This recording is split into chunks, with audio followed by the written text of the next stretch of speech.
My name is Shade Clark, and today I'll be discussing social disorganization theory and crime in Canadian communities. Throughout my discussion, I'll be talking about the explanation of the theory, applying the theory, evaluating the theory, and its relevance today. So, explaining the theory, I'll cover the definition, main assumptions, major theorists, and the key concepts. So, disorganized crime refers to spontaneous and localized crime activity that lacks the formal structure of organized crime groups. In Canada, this often includes street level drug trafficking, property crimes, vandalism, and impulsive acts of violence, frequently involved in youth gangs. These types of offenses can create a lack of community safety, financial strain for local businesses, and are commonly associated with neighborhoods experiencing poverty, instability, and other socioeconomic challenges. Okay, so the main assumptions include environmental drivers, failure of social control, cultural transmission, transient populations, and weak social bonds. Environmental drivers crime is shaped by neighborhood conditions such as poverty, instability, and a lack of resources rather than the individual's personality alone. The failure of social control in communities faced in economic hardships often struggle to supervise youth needing order and enforce informal rules. Cultural transmission and highly disorganized areas, criminal behavior and delinquent attitudes can be learned and passed between generations. Transient populations, high residential turnover prevents residents from building trust, strong relationships, and long term community involvement. Okay, so two major theories that I'll be focusing on are Clifford Shaw and Henry Mackay. Clifford Shaw was one of the main developers of social disorganization theory and a member of the Chicago School of Criminology. Shaw studied crime patterns in Chicago and discovered that crime remained concentrated in certain neighborhoods even when the people living there changed over time.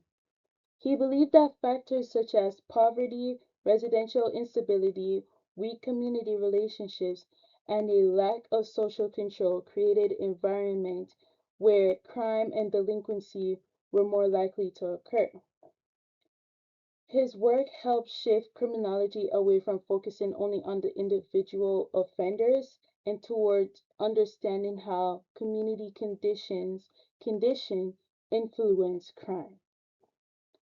Henry Mackay was a criminologist and sociologist best known for social disorganization alongside Clifford Shaw at the Chicago School of Criminology. Mackay studied how neighborhood conditions influence crime and delinquency along with Shaw rather than focusing on individual offenders. Through research, Mackay found that crime remained concentrated in certain urban neighborhoods despite changes in population living there. Poverty, residential instability, weak social institutions, and low community cohesion reduced a community's ability to maintain informal social control. His work helped establish the idea that crime is strongly connected to environmental and social conditions within communities. Okay, so now I'll be applying the theory. The Vancouver downtown east side demonstrates how crime and victimization can become concentrated in communities experiencing poverty, instability, addiction, and weakened social support systems. Vancouver downtown east side is one of the most commonly used Canadian examples of social disorganization theory because the area has experienced concentrated poverty, homelessness, addiction, mental health crisis, high crime rates, and weakened social institutions. Criminology used the downtown east side to show how neighborhood conditions can influence crime, victimization. According to social disorganization theory, communities facing instability and poverty often reduced to maintain informal social control, which can increase crime and social disorder. Poverty, main residents face unemployment and lack of resources. Residential instability, homelessness, and temporary housing reduce long term community bonds. Weak social control, high social disorder makes it harder for communities to regulate behavior. Drug activity and violence, open drug markets, and victimizations are concentrated in the area. Social isolation, vulnerable populations are more likely to be targeted or ignored. Over switching our view to the GTA gang violence or in the Toronto community violence, social disorganization theory helps explain why gang violence in the GTA become concentrated in certain communities where poverty, instability, and weakened social institutions reduce informal social control.